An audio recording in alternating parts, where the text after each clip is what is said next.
Assalamualaikum warahmatullahi wabarakatuh. Salam sejahtera untuk kita semua. Om Swastiastu, Namo Buddhaya, salam kebajikan. Yang terhormat Ibu Dr. Anda Dewi Koryati, Magister Pendidikan, dan Pak Muhammad Akbar Budiman, Sarjana Pendidikan Magister Sains, selaku dosen pengampu mata kuliah pengembangan bahan ajar ekonomi pada semester 3 Pendidikan Ekonomi Universitas Sriwijaya.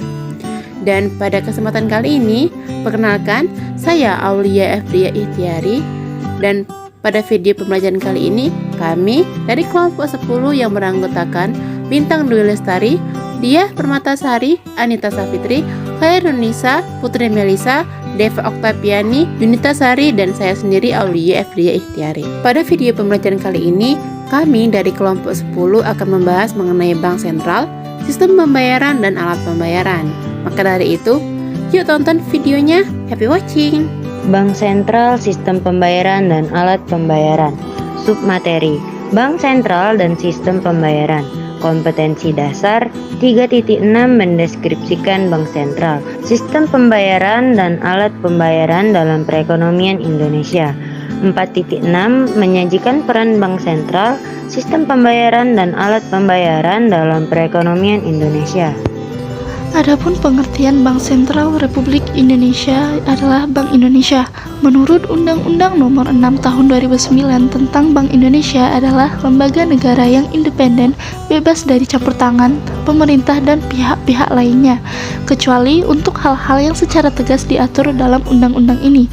Adapun tujuan utamanya yaitu untuk mencapai dan memelihara kestabilan nilai rupiah. Dan dalam rangka memelihara kestabilan nilai rupiah tersebut mengandung dua aspek. Yang pertama, kestabilan nilai mata uang terhadap barang dan jasa, dan yang kedua, kestabilan terhadap mata uang negara lain. Fungsi bank sentral. Yang pertama, sebagai bank sirkulasi.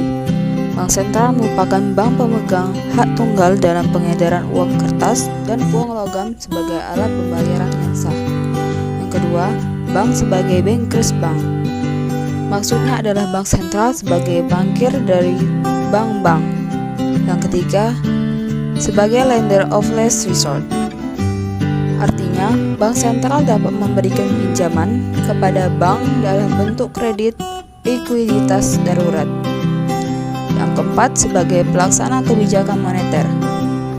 Sebagai pelaksana kebijakan moneter, Bank Sentral mengeluarkan kebijakan melalui beberapa instrumen moneter seperti cash ratio, open market operation, kebijakan diskonto, dan pengawasan kredit selektif.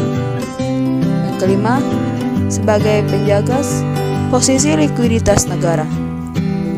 Bank Sentral menjaga posisi likuiditas negara, termasuk di dalamnya masalah pengaturan dan penatausahaan neraca pembayaran Indonesia. Berikutnya yaitu tugas Bank Indonesia.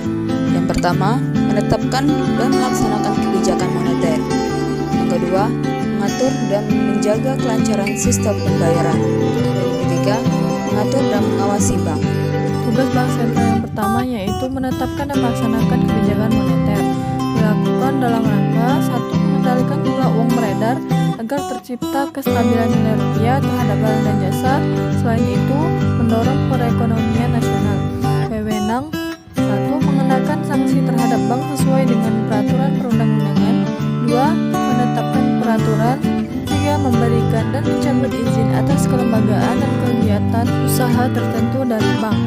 Keempat, mengawasi bank baik secara individual maupun sebagai sistem perbankan. Yang kedua, mengatur dan menjaga kelancaran sistem pembayaran yang dilakukan dalam rangka terciptanya kesepakatan, aturan, standar, dan prosedur yang digunakan untuk mengatur peredaran uang. Wewenang yang pertama, menetapkan penggunaan alat instrumen pembayaran. Yang kedua, melaksanakan dan memberikan persetujuan dan izin atas penyelenggaraan jasa sistem pembayaran.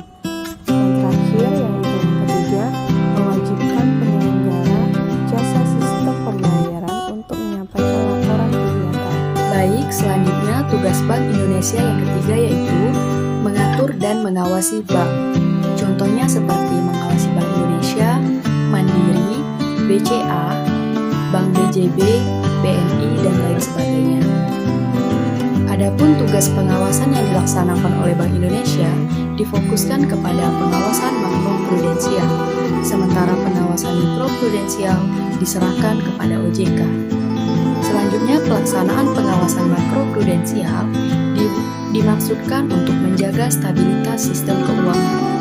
Adapun wewenang dari bank di sini yaitu yang pertama, mengenakan sanksi terhadap bank sesuai dengan peraturan perundang-undangan. Yang kedua, menetapkan peraturan. Yang ketiga, memberikan dan mencabut izin atas kelembagaan dan kegiatan usaha tertentu dari bank.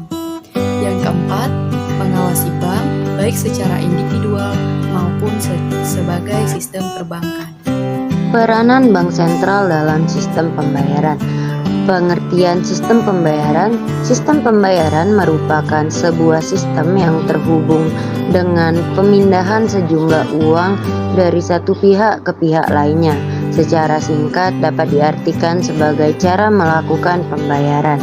Secara garis besar, sistem pembayaran dibagi menjadi dua jenis. Satu, sistem pembayaran tunai. Dua, sistem pembayaran non-tunai. Selanjutnya, peran bank sentral dalam sistem pembayaran.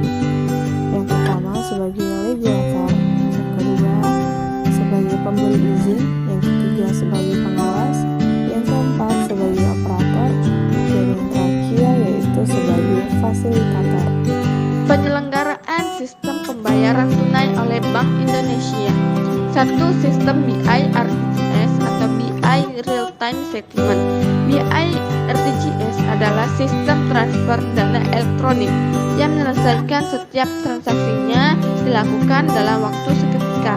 BI RTGS berperan penting dalam pemrosesan aktivitas transaksi pembayaran, khususnya untuk memproses transaksi pembayaran bernilai besar, yaitu transaksi 100 juta ke atas dan bersifat segera atau urgent. Yang kedua, sistem clearing nasional Bank Indonesia atau SKNBI. SKNBI adalah sistem transfer dana elektronik yang meliputi clearing debit dan clearing kredit yang penyelesaian setiap transaksinya dilakukan secara nasional. Sejak dioperasikan oleh Bank Indonesia pada tahun 2005, SKNBI berperan penting dalam pemrosesan aktivitas transaksi pembayaran, khususnya untuk memproses transaksi pembayaran yang termasuk Retail Value Payment System atau RVPS, atau transaksi bernilai kecil atau retail, yaitu transaksi di bawah 100 juta rupiah. Nah, bagaimana setelah menonton video pembelajaran tadi mengenai bank sentral, sistem pembayaran, dan alat pembayaran? Apakah kalian semua sudah mengerti apa yang dimaksud ketiganya? Semoga bermanfaat ya video kali ini, dan sampai jumpa di video selanjutnya. Saya pamit undur diri dan wassalamualaikum warahmatullahi wabarakatuh.